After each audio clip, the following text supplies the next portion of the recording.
Hello and welcome to our radio. Today is 12th December 2020 and I'm your host Sakleen. Well, we have some important topics to talk about today, but first we have to focus on the idea of polity and governance. In the backdrop of the farmers' protests and the various things that has come into picture, we have realized that the farmers' protests are going to last for some more time and the government has responded to them in the right manner. But then the farmers are not ready to accept the changes that the government is presenting before them, and the farmers have their own ways of demands. They believe that the bills should be repealed or fresh acts should be brought in the picture or in the place of these bills. Now, the problem that is being pointed out here is the legislative work which is at lapse. Now, if the bills were brought into picture by doing the right kind of deliberation and discussion, these things wouldn't be resulting, or this would not be the scenario today. Now, the parliament is a body where there is a lot of space for debate, discussion, and consultation. But when it comes to these farm bills, this was not done. Now, the basic thing that was needed was there should have been the right kind of debate on these bills. There should have been right kind of discussion, and the bills should have been sent to the parliamentary committees for scrutiny. Now, when a bill is sent to the parliamentary committees for scrutiny, these parliamentary committees put it forward to the other people, discuss it with a lot of people, discuss it with a stakeholder, have a elaborate consultation with the people, and then the bills are sent back to the house to take it forward, whether a few things have to be repealed, whether few things have to be changed, new things have to come into consideration. These things are taken into picture. But nothing of this sort was done. And here the role of the speaker of the Lok Sabha or the chairman of Rajya Sabha comes into picture, because it is their responsibility or it is their power to send the bill to the parliamentary scrutiny of the committees. But none of this was done here again. We have to understand that it's not important, it's not mandatory for every bill to be sent to the parliamentary scrutiny, that is the committees, but the bill which the speaker thinks according to his discretion that there requires a scrutiny, there requires the parliamentary committee to be discussed, that should be done in the right manner, but he cannot of course use it arbitrarily.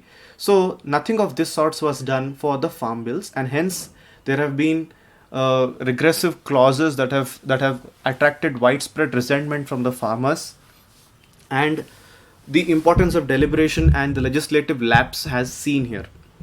Now, according to the recent data, we have seen that as time has been progressing, less and less amount of bills have been sent to the parliamentary committees for debate and discussion or for wider consultation. Now, the speaker or chairman's power has also been diluted here, because they are the people who need to decide if it should be sent or not. This has been a historical phenomena since a very, very long time. It's been into consideration since the British time, precisely since the Montague-Chelmsford reforms came into existence in the year 1919. This has been there, and the British Parliament used the three committees to scrutinize. One is the committee relating to petition and relating to bills. Second is the committee relating to amendments. Third is the select committee on bills. So no need to remember the names, but these three committees existed since the Montague-Chelmsford reforms period. And even after India became free, there was a vast network of committees that are built. You have the standing committee and the ad hoc committee. The standing committee is permanent in nature. Ad hoc is as and when needed, that is temporary in nature. But then we are seeing that slowly and steadily the importance and the legitimacy of these committees has reduced. Also, we have understood that opposition plays a very important role. Opposition should emphasize on the fact that these bills have to be sent to parliamentary committees. They have to be discussed in the committees. A proper consultation is needed, but then even that's pretty much diluted now.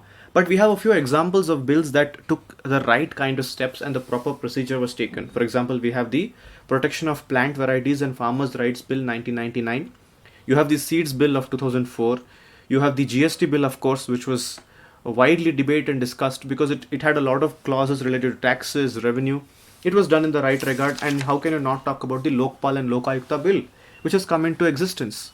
So all these bills were done in the right manner. Why not the farm bills? And here you understand the committees are very important, because neither are they inclined towards the ruling dispensation or neither are they inclined towards the opposition party. They take a neutral step and work in the favor of the people of the country, and hence they are very important. And If there was proper deliberation and discussion, the farm bills, the farm protests wouldn't have arisen, but yet they're here. We'll see what the government will do and the kind of deliberation the government will undertake through what you call as consensus. Then next is the editorial about the PM Wani scheme that's come into existence. PM Wani stands for Wi-Fi Access Network Interface.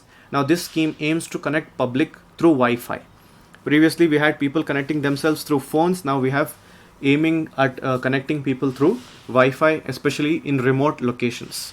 Here the idea is minimum investment and maximum reach, which will bridge the gap between various sectors. Now there will be small retail data offices that will have this place, and there will be the place from where Wi-Fi can be taken. This will be like how at once upon a time we had the STD system, or the standard trunk dialing system, which connected people through telephones, and now we have people connecting through Wi-Fi.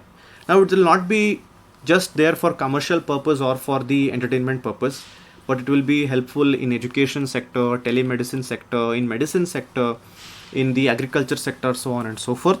And if you talk about the governance aspect, they will be good through, you can have good governance, you can have accountability, you can have transparency, and you can have an interactive government or interactive governance. Now, it is good for the people because even the smallest tea seller can reach the government schemes through this Wi-Fi connectivity and call himself a service provider.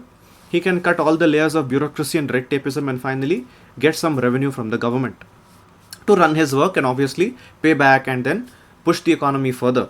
If you talk about the TRI data, it has said that 10% increase in internet penetration is as good as 1.4% increase in GDP, or simply put, 10% increase in net penetration can help to propel GDP by 1.4%. So if more the net penetration, the better the results. And we have to understand that this is not really accepted or not very happy with the service providers. Let's say Internet, Vodafone, Jio, they are not very happy because their services will be reduced as people will be more dependent on Wi-Fi.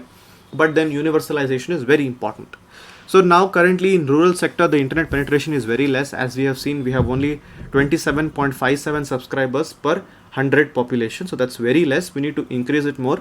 Certainly, yes, we'll not be jumping to 5G network, but then slowly and steadily we'll be able to get there, and we will be able to connect people, and we will be able to connect community organizations, panchayats, libraries, small businesses, etc. Government will be able to prevent monopolies, government will be able to prevent cyber attacks, and finally empower the citizens of the country. So it's a very good move. Let's hope it will not be misused and it will be done in the favor of the people. And the last topic we'll be discussing today is about India-Uzbekistan ties. So Uzbekistan is a very important country in the Central Asian region, and India has connectivity with Uzbekistan through the Shanghai Cooperation Organization. Now when it comes to Uzbekistan, India has signed MOUs with it in areas like trade, investment, education, civil aviation, tourism, science and technology, agriculture, and recently we have seen India has signed the MOUs on defense also, military medicine, military education, information technology, so on and so forth. We have had bilateral negotiations, bilateral ties through economic and trade relations. Most importantly, we have cultural relations, close affinity to the existence of Islam, and we have films and actors that connect the both the countries. You have the Lal Bahadur Shastri Center in Uzbekistan, which talks about teaching Hindi, yoga, Indian classical dances, etc. Most importantly, we have the Dustlick exercise, Dustlick military exercise, and this exercise is done in collaboration with India and Uzbekistan. So these aspects become very important from UPSC point of view. There are several countries in Central Asia that hold a lot of importance. Uzbekistan is one of them, because Uzbekistan is as connected to Afghanistan as we are, not physically, but then in a proper without boundaries, because it empathizes with the current situation of Afghanistan and tries to play a proactive role over there. So yeah, we have a lot of further cooperation to come into picture. We are together fighting terrorism and such anti-social elements.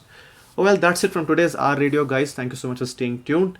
If you have any doubts, don't forget to write to us in the comments, and don't forget to subscribe to our channel, press the bell icon. Until next time, stay safe, take care, bye bye.